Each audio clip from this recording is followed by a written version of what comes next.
Are you looking for a cookie that's going to be chewy, satisfying, and delicious, but that won't break the bank when it comes to your points, bites, or calories, or macros? Then I think I have the one for you. These are my Chewy oatmeal cookies, and they're coming up next.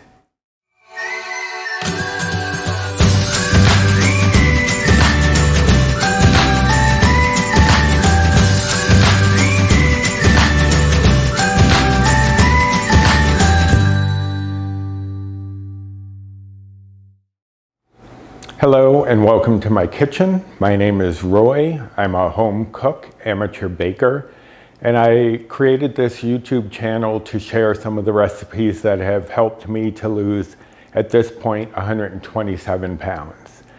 So today, it's going to be one of my recipes, and it's going to be for Chewy oatmeal cookies. Now these are going to be pretty good sized cookies that are going to be 2 bites for 1 or 5 bites for 2, or blue points. I'm on the iTrack Bites Better Balance plan, which is similar to the WW Blue plan. So those two should be about the same, but again, always put ingredients into your own recipe builder, because the ingredients I use might be slightly different than the ones that you use, depending on what you find. So I have my oven preheating to 375 degrees. And I have 2 baking sheets that are lined with parchment paper. If you don't have parchment paper, just spray them with some cooking spray or baking spray, just so you make sure that they release and don't get stuck to the pan. For this recipe, you are going to need 3/4 cup of flour. You're going to need 1 scoop of protein powder, and you can use any protein powder that you want. On the recipe, I list it as vanilla. That's what I used the first time, but I'm out of that. So today I'm going to use some peanut butter powder, which I'm using the Syntrax Matrix. It's called peanut butter cookie. So I'm doing that. I figured that would be a great pairing with the oatmeal. You can use any flavored protein powder that you want. You just want 1 scoop, and it'll be about 30 to 35 grams of protein powder. We're also going to have 3/4 of a teaspoon of salt, a 1/2 teaspoon of baking soda, not baking powder. The baking powder is baking soda with some acid in it, cream of tartar or something like that. So you just want some baking soda.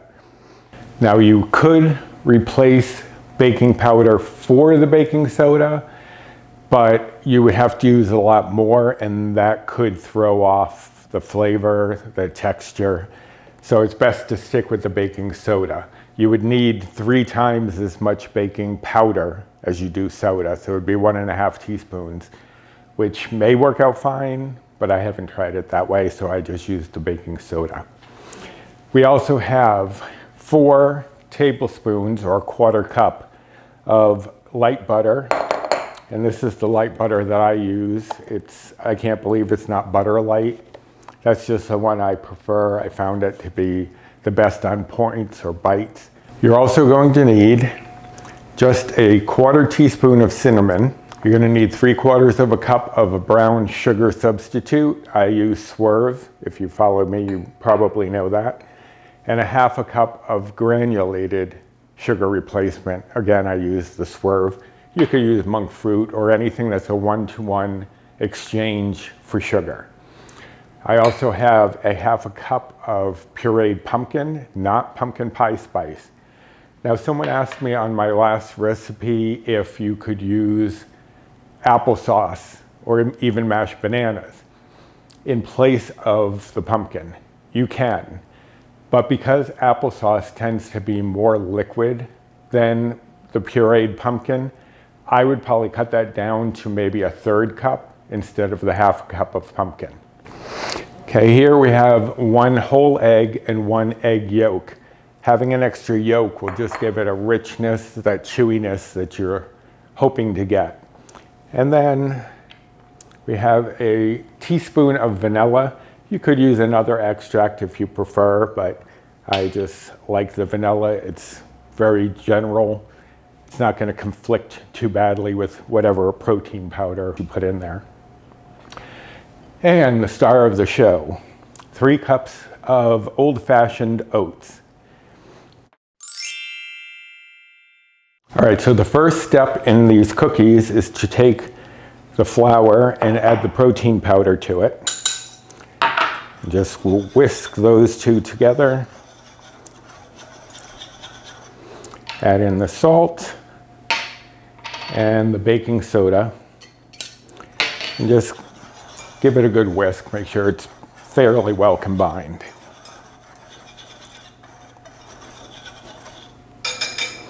Then we're going to set this aside. So next we want to melt this light butter. I'm going to melt it in the microwave. Some microwaves might be a little stronger than others. I'm going to do 30 seconds first, see where it is, and then do another 30 seconds, and then continue from there.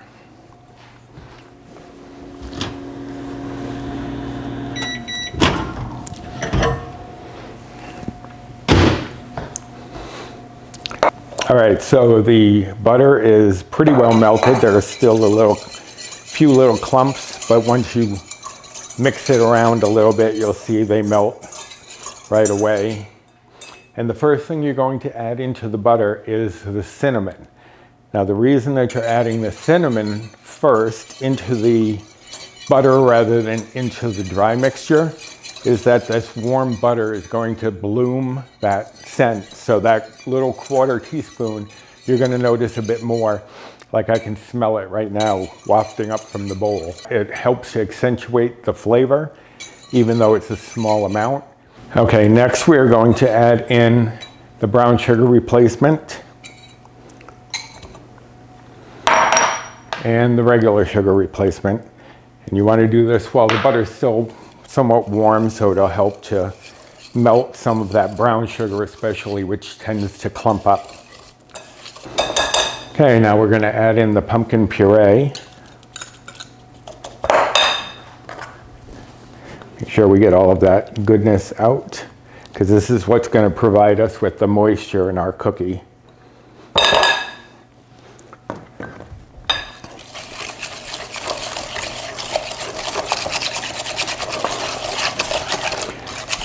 So the last part of this step is just to add the egg and egg yolk and whisk that into a homogeneous mixture.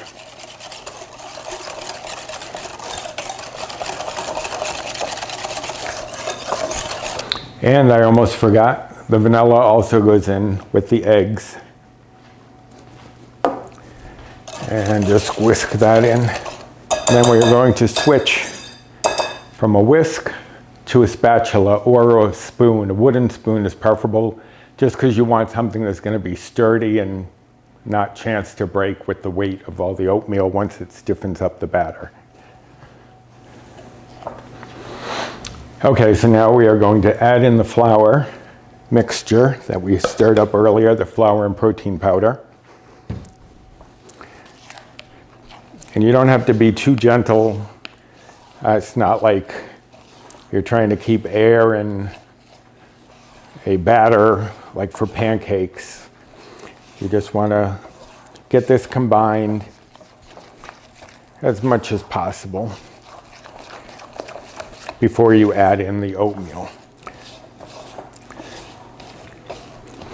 Okay, so that looks good. So now we add in the 3 cups of oatmeal.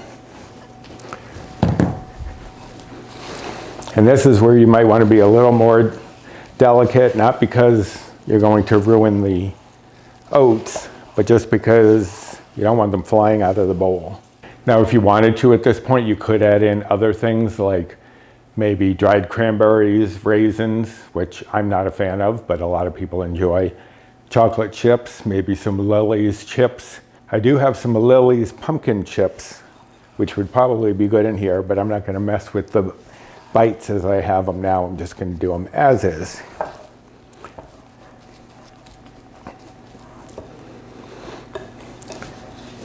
Okay, so there we have our cookie dough.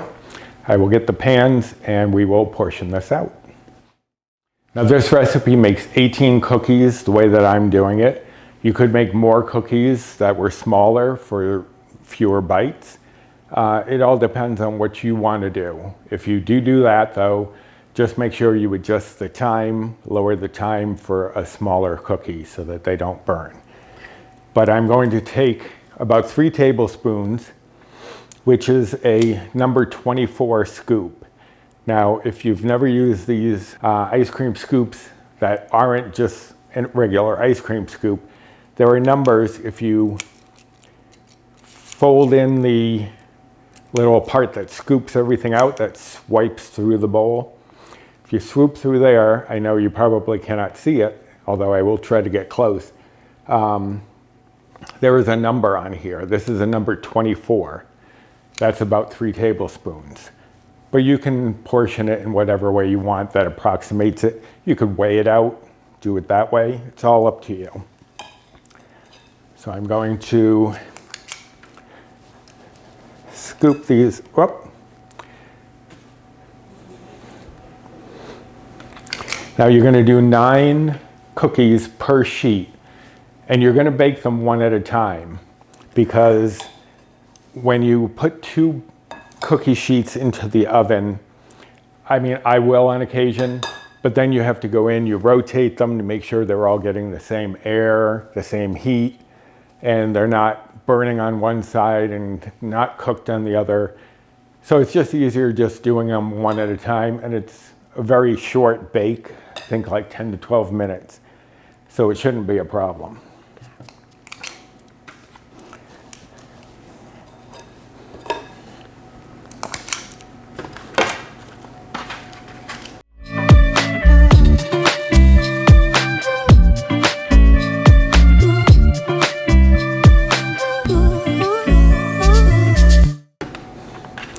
Now I had a little left over, so rather than trying to add in another cookie and tweak the points or bites, I'm just going to split the remainder amongst the rest of these cookies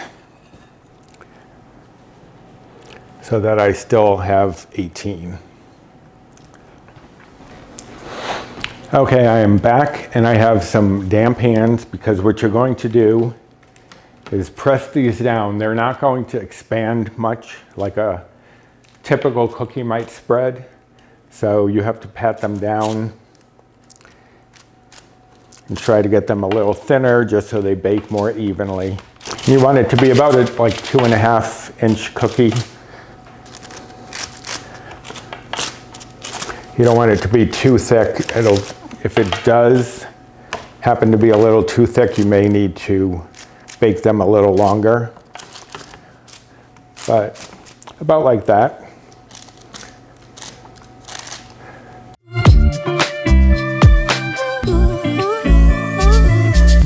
Okay, so the cookies are all pressed out, all spread evenly. So we're going to put one pan into the oven for 10 to 12 minutes. I'm going to rotate the pan halfway through, just because sometimes front to back there could be differences in your oven. So it's always a good idea to rotate cookies. If you've ever had cookies where one side of the pan seemed to get darker, it's because there's a hot spot there. So rotating the pan halfway through helps distribute the heat a little more evenly. So I'll put these in the oven and I'll be back when they come out. Okay, so the second batch is out of the oven. You can see, if I take these mitts off, or this one, around the edges, it's just starting to get dark, a little bit of color. That's how you know when they're done. Now I'm gonna let those sit there for about 5-6 minutes before I take them off, like I did with these other ones, and put them on a cooling rack to cool completely. So what I usually do is, once I've put the second batch in the oven and have to rotate it at that halfway point, that's when I take the first batch off of the cookie sheet. You can see a little bit of brown color down at the bottom. Just exactly what you want. And I usually pick them up with a spatula, just because I don't want to lift them up and they're still too soft and then they break apart. These are pretty sturdy though, so I don't think that is going to be a problem. Now they're still a little warm, but I'm going to break one of these open so you can see how thick and chewy these things are. I'm not going to take a bite just because my jaw is a little stiff.